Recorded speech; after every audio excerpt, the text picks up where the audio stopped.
또 한 가지 좋은 소식으로는 미국 나스닥에 상장되어 있는 비보파워라고 하는 한 에너지 회사가 있거든요. 거기서 그 사우디아라비아의 왕족이 직접적으로 1억 2,100만 달러를 투자하고 리플 아시아의 고위급 자문으로 있었던 인물이 또 자문위원회로 들어오면서 이런 안건들이 지금 전략적으로 나와지고 있거든요.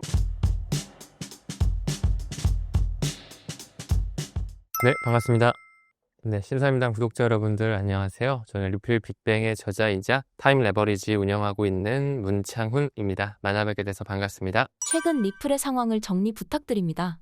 네, 일단 최근까지 XRP 가격은 지속적으로 좀 지지부진했습니다. 3,000원대 초반대를 계속 횡보하면서 개인 투자자 입장에서는 좀 지치기도 하고 이제 가격적인 부분이 크게 움직여주지 않다 보니까 좀 힘들어하셨던 분들도 꽤 계시는 것 같았어요. 하지만 그에 반해 XRP와 관련된 특히나 리플사와 관련된 파트너십이라든지 라이선스의 확보 이런 것들은 꾸준하게 좀 호재 거래가 터지면서 사업을 잘 영위하고 있다라고 말씀드릴 수 있을 것 같아요. 올해 1분기를 기준으로 두바이 금융 서비스청에서 온전한 라이선스를 취득받아서 조금 더 나아가서 이제 두바이에서 부동산 토큰화하는 부분에 리플 원장인 메인넷을 채택했다 이런 공식적인 오피셜 기사도 나올 뿐만 아니라 최근에 리플사의 CLO 스튜어트 알데로티 같은 경우도 굉장히 열심히 일을 해주고 있는데 그 SEC의 크립토 맘이라고 불리는 헤스터 피어스 있거든요. 지금 현재 크립토 태스크포스를 운영하면서 암호화폐가 증권이냐 상품이냐를 지금 딱 명확하게 하기 위해 법을 만들고 있는 사람인데 그분한테 서한을 보내면서 우리 이제 XRP 현물 ETF 조금씩 준비가 가능하다,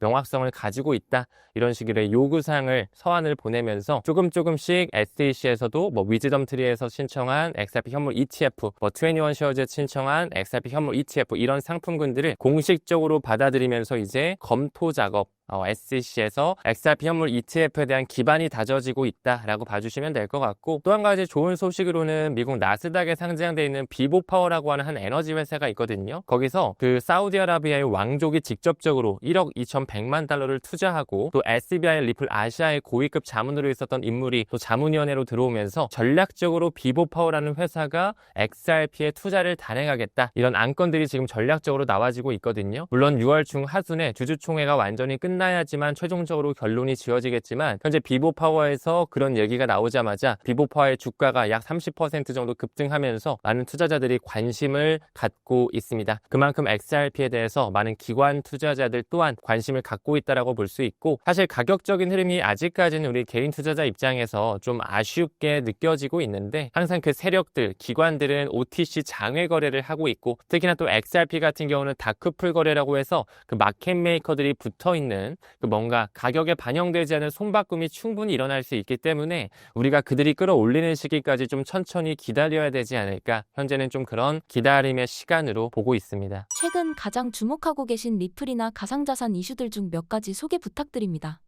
네, 사실 XRP에 대한 호재 뉴스는 정말 하루가 다르게 꾸준하게 나오고 있거든요. 근데 가격적인 부분이 워낙 받쳐주지 못하고 가격 반영이 안 되니까 이제 힘들어하는 건데 최근에 또 영란은행이라든지 FCA, 영국의 이제 금융행위감독청이라고 해서 우리나라에 금감원이 있다면 영국에는 이제 FCA라고 하는 한 기관이 있거든요. 그러니까 지금 그 영란은행과 FCA에서 암호화폐와 스테이블코인에 대한 규제를 확립하고 있거든요. 그 부분에 있어서 리플사 같은 경우는 과거부터 미국의 SEC의 공격을 받아서 상품이 아닌 증권이다라는 어떤 태클에 걸리면서 굉장히 리또속을 자아냈지만 영국의 재무부에서는 증권이 아닌 상품으로 간주해야 된다. 비트코인과 이더리움과 XRP 모두 다 전통적인 그런 유가 증권에 포함이 된다. 이런 식으로 지금 딱 판명을 해왔기 때문에 굉장히 영국 쪽에서 유럽 쪽에서는 XRP가 규제에 대한 명확성을 이미 과거서부터 받고 있었다. 사실 그뿐만 아니라 FC에서 인정하고 있는 증권거래소에 아치악스라는 곳이 있거든요. 그 아치악스 역시 수억 달러 규모를 토큰화하기 위해서 이제 RWA라고 하죠. 모든 것을 토큰화하는 부분에 있어서 리플 원장을 채택해서 작년부터 꾸준하게 그 토큰화 마켓을 구축하고 있다는 거 매우 중요할 것 같아요. 그래서 리플 같은 경우는 리플 페이먼트로서 국경 간 결제뿐만 아니라 각국의 어떤 송금 회사들이나 자금이체 기업들과 함께 이제 손잡고 나아가고 있다면 그뿐만 아니라 RWA 섹터도 부동산 토큰화라든지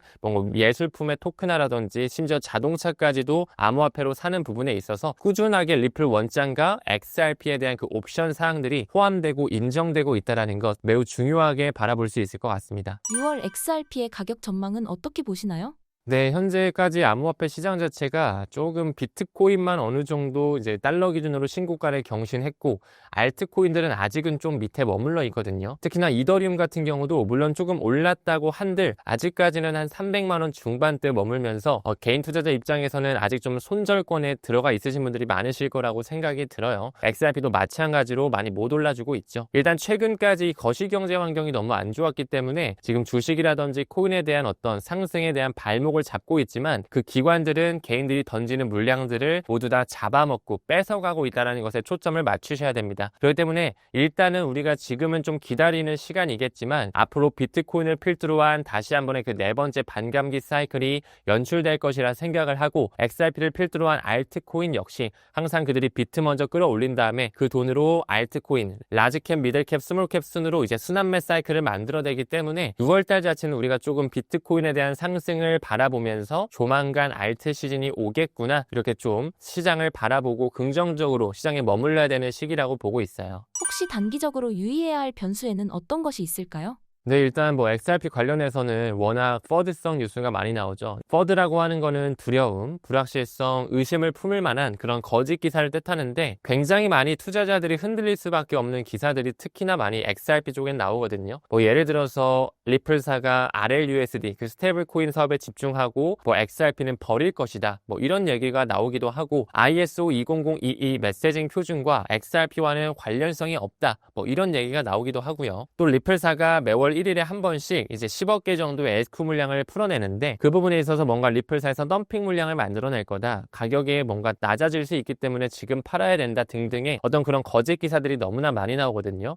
그렇기 때문에 XRP 투자자분들은 특히나 이런 분별력 있는 눈으로서 조금 더 펀더멘탈적인 내재 가치에 집중을 하면서, 일단은 우리가 규제에 대한 명확성이 좀 확실하게 끝나기를 기다려야 될 것 같아요. 원래 리플과 SEC가 싸우고 서로 항소까지 가면서 치고받고 하다가 이제 점점 합의 과정을 도출하는 과정에 있거든요. 벌금도 1억 2,500만 달러에서 5천만 달러로 하향 조절화가 됐고, 이제는 완전히 화해하려고 이제 법원에 제출을 했는데, 아날리사 토레스 판사가 지금 너무 절차 자체가 간소화돼 있다라고 하면서 지금 잠깐 브레이크를 걸어놓은 상태입니다. 그래서 이 부분 자체는 일단 시간 끌기로 좀 보고 있고, 저는 늦어도 7월 중순 전에는 리플과 SEC의 소송이 좀 빨리 끝날 수 있지 않을까 생각이 들어요. 방금 언급드린 것처럼 리플사가 뭔가 RLUSD에 집중하고 XRP를 버린다, 이런 퍼드 뉴스 같은 경우도 사실 리플사가 물론 지금 스테이블 코인 사업도 하고 있는 건 맞아요. 작년 연말을 기점으로 RLUSD라고 하는 리플 USD가 출시가 되면서 이미 NYDFS라고 하는 뉴욕 금융 서비스청의 승인을 받았거든요. 그렇기 때문에 앞으로 지니어스 법안의 통과가 되면 이제 더더욱 활성화가 될 것이라고 보는데, 리플사에서 찍어낸 RLUSD 자체는 두 가지 메인에 위에 올라가져 있어요. 첫 번째는 이더리움 메인넷이고,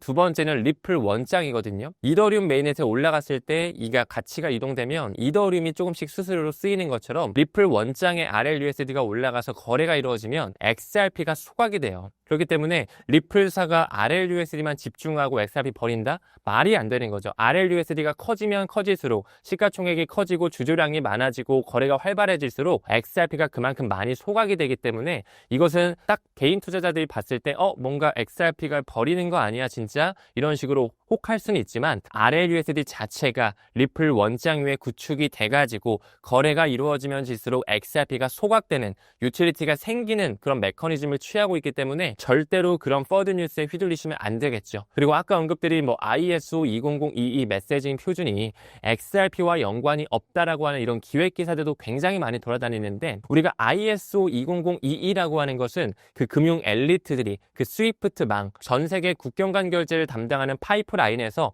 새롭게 받아들이기 위한 하나의 국제 메시지 표준이거든요. 이것은 2004년 때부터 새롭게 나와가지고 지금 2025년 연말까지 계속 파일럿 테스트와 공존의 시기가 지금 준비가 되고 있어요. 올해 연말을 기점으로는 이제 완전한 블록체인에 탑재된 그런 국경 간 결제가 시작이 된다라고 봐도 되는데, 그 ISO 20022 안에 여러 가지 코인들이 이 기준을 준수해요. 거기에 XRP도 있고 스텔라 루멘도 있고 뭐 헤데라라든지 아이오타, 알고랜드, 심핀 네트워크, XDC까지 한 7개 정도의 코인들이 ISO 20022 메시징 표준을 준수하고 있는데, 그 중에 딱 두 가지의 코인이 이 표준을 준수하는 것뿐만 아니라 정예원사, 조금 더 깊숙하게 말씀드리면 Registration Management Group이라고 해서 등록 관리 그룹 안에 회원사로 아예 들어가 있어요.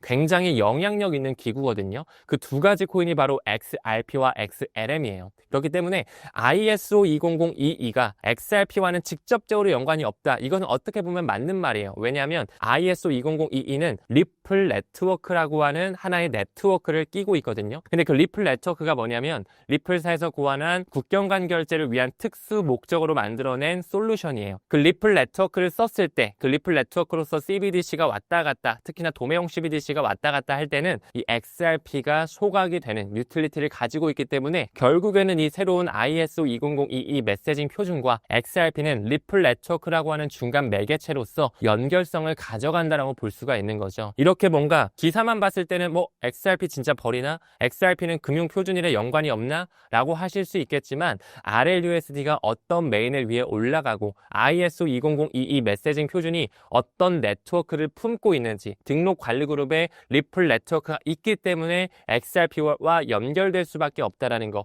궤를 같이 한다라는 것을 반드시 인지하시면서 가치 투자를 이어가야 된다. 이렇게 좀 정리드릴 수 있을 것 같아요.